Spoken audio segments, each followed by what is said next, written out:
Қарапайым арамшөп немесе халық емшісі. Қайырлы күн, құрметті көрермендер.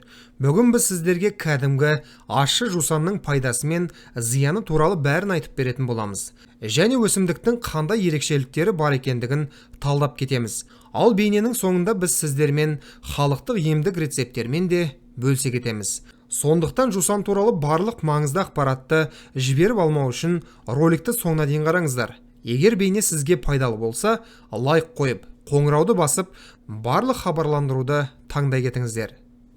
Жусанның шығу тарихы. Бұл өсімдіктің ащы, сондай-ақ аздап тартылған хош иісін ештеңемен шатастыруға болмайды. Ұзақ уақыт бойы жусанның иісі зиянды жәндіктерді қорқытты, ал оның аңызға айналған ащысы өлеңдер мен әндерде де көп айтылды. Жусан көп жылдық, қарапайым, барлық жерде дерлік өседі, тұқыммен таралады және аязға төзімді болып келеді. Табиғатта жусанның 200-ден астам түрі бар, бірақ халықтық медицинада емдік, тазарту және косметикалық қасиеттеріне байланысты ащы жусан ең танымал болып табылады. Жусан шөбін ұсақталған түрінде дәріханада сатып алуға немесе өзіңізде кептіріп дайындауға болады. Оны жаздың басында немесе гүлдену кезеңінде жинау керек. Емдік мақсатта сабақтың төменгі жапырақтары мен сабақтарының ұштары қолданылады. Ал кептіру алдында күн сәулесімен пісірілген гүл шоғырлары алынып тасталады. Жусанның емдік қасиеттері. Ащы жусанның айқын антисептикалық, қабынуға қарсы, грибоктарға және паразиттерге қарсы, анальгетикалық және тыныштандыратын қасиеттері бар. Бұл оның құрамында эфир майларының, белсенді заттар мен таниндердің, фитонцидтер мен алкалоидтардың, аскорбин, алма, салицил және сукцин қышқылдарының, А және каротин провитаминінің, сондай-ақ Б тобының барлық дәрумендерінің болуына байланысты. Құрамындағы фитонцидтер бактериялардың, микросаңырауқұлақтар мен қарапайымдыларды өлтіреді және өсуі мен дамуына жол бермейді, әрі тежейді. Абсентин заты қабынуға қарсы қасиеттерге ие және табиғи иммунитетті ынталандырады. Өсімдіктің тамырында табиғи пребиотик инулин бар. Сондықтан жусанның емдік қасиеттері тек халықтық медицинада ғана емес, сонымен қатар ресми түрде де танылды. Жусанның тазартқыш қасиеттеріне байланысты оның жапырақтары детокс сусындарын жасау үшін жиі қолданылады.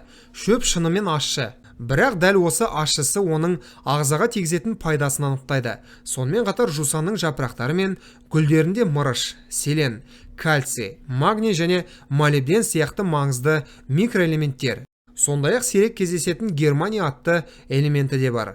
Оның бәрі псориазды, дерматитті және басқа тері ауруларын емдеуге жақсы көмектеседі. Сонымен қатар ол күшті зәр және өт айдағыш қасиеттерге ие, бауырды тазартуға көмектеседі. Жусанның құрамында табиғи антибиотик болып саналатын флавоноид, артемизин заты бар. Бұл зат тіпті синегойная таяқшасын жоюға қабілетті. Сонымен қатар грибок ауруларының қоздырғыштарын өлтіруге де қабілетті болып келеді.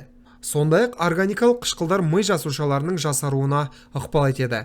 Қалқанша безінің жұмысын қалыпқа келтіреді. Токсиндерді ағзадан шығарады.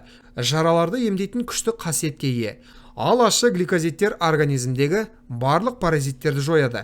Асқазан ішек жолдарының жұмысын жақсартады. Өттің бөлінуін қалыпқа келтіруге ықпал етеді. Ол шеміршек тінінің одан әрі бұзылуына жол бермейді. Буындардағы ауырсынудан арылуға қабілетті. Қабынуға қарсы және дезинфекциялық қасиеттеріне байланысты жусанның эфир майларын суық теу кезінде немесе вирустар мен жұқпалы аурулар кезінде алдын алу үшін өте пайдалы.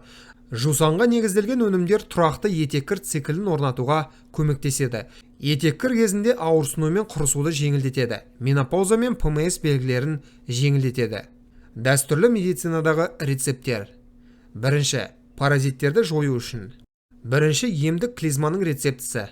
Мұнда клизма ерітіндісін дайындау үшін сізге бір бас сарымсақ, 200 мл су және 2 кесе жусан қайнатпасы қажет. Сарымсақты қайнаған суға құйып, су ваннасында 20 минут ұстаңыз, содан кейін қайнатпаны араластырыңыз. Мұндай клизманы бірнеше күн бойы жасаңыз. Бірақ клизманы паразиттерге қарсы дәрі-дәрмектермен бірге кешенді емдеу кезінде, яғни паразиттерге қарсы препараттарды қолдану кезінде жасау керек екенін есте ұстаған жөн. Екінші рецепт – паразиттерге қарсы атвар. Бұл емдеудің ыңғайлы және дәстүрлі әдісі. 5 грамм құрғақ ұнтақты алыңыз және 200 мл қайнаған су құйыңыз. Содан кейін 15 минут бойы су ваннасында қыздырыңыз. Артынша сорпаны салқындату керек. Оның көлемін 200 мл-ге дейін жеткізіңіз және күні бойы кішкене жұтыммен ішіп отырыңыз. Емдеу курсы 10 күн. Екінші, тұмау және вирустық аурулар кезінде. Бұл жағдайда емделу үшін құрғақ жусан қолданылады. Алғашқы 3 күнде әр 2 сағат сайын 3 шай қасықтан, келесі 4 күнде жарты шай қасық және күніне 5 рет қабылдау тұру керек. Бұл жағдайда шөпті сумен толтырудың қажеті жоқ. Оны аузыңызға салып, өз сілекейіңізбен молырақ сулаңыз және жұтып қойыңыз. Осылайша денедегі барлық зиянды вирустар мен микробтар жойылады. Үшінші, асқазан, бауыр және бүйрек проблемалары үшін.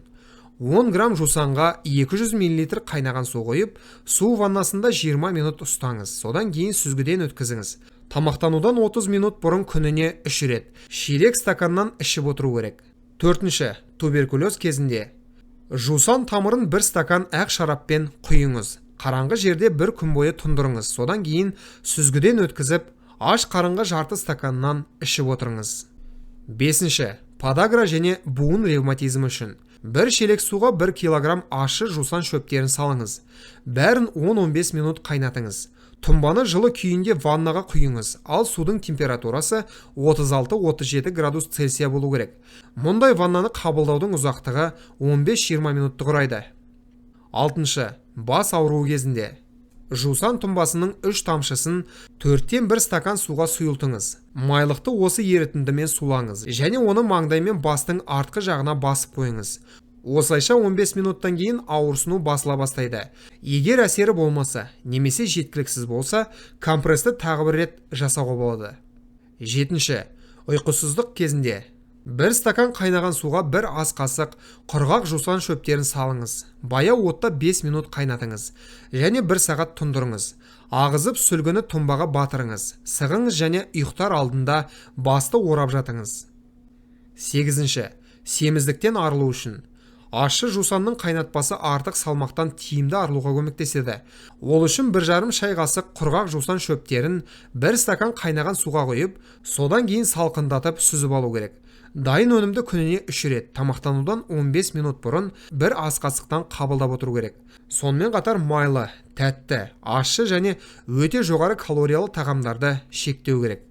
Тоғызыншы, қыжыл кезінде. 1 шай қасық құрғақ жусан шөптерін 2 стакан қайнаған сумен қайнатыңыз және қақпақпен жабыңыз. Содан кейін сорпаны салқындатыңыз. Дайын өнімді тамақтанудан жарты сағат бұрын күніне 3 рет, 2 ас қасықтан қабылдап отыру керек.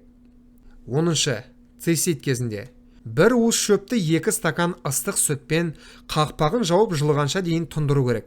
Сорпаны пластикалық ыдысқа қойып, оған жылы орамалмен оранып алып отыру керек.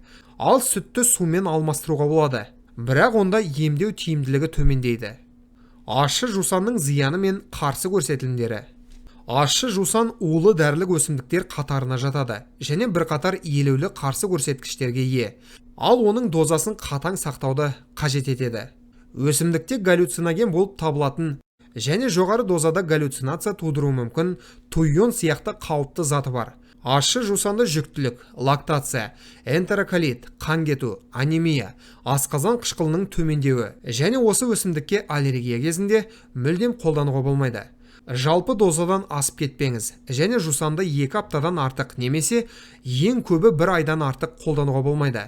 Қабылдау курстары арасында кем дегенде 2 апта үзіліс жасау керек. Дегенмен жусанға негізделген өнімдерді қабылдауды бастамас бұрын өзіңізді қорғау және ықтимал жанама әсерлерден аулақ болу үшін маманмен кеңескен жөн. Құрметті көрермендер, осымен бүгінгі шығарылым аяқталды. Роликті соңына дейін көргендерге, сондай-ақ арнаға тіркелгендерге ерекше алғыс білдіреміз. Бұл бейнені достарыңызбен және жақындарыңызбен бөлісіңіздер.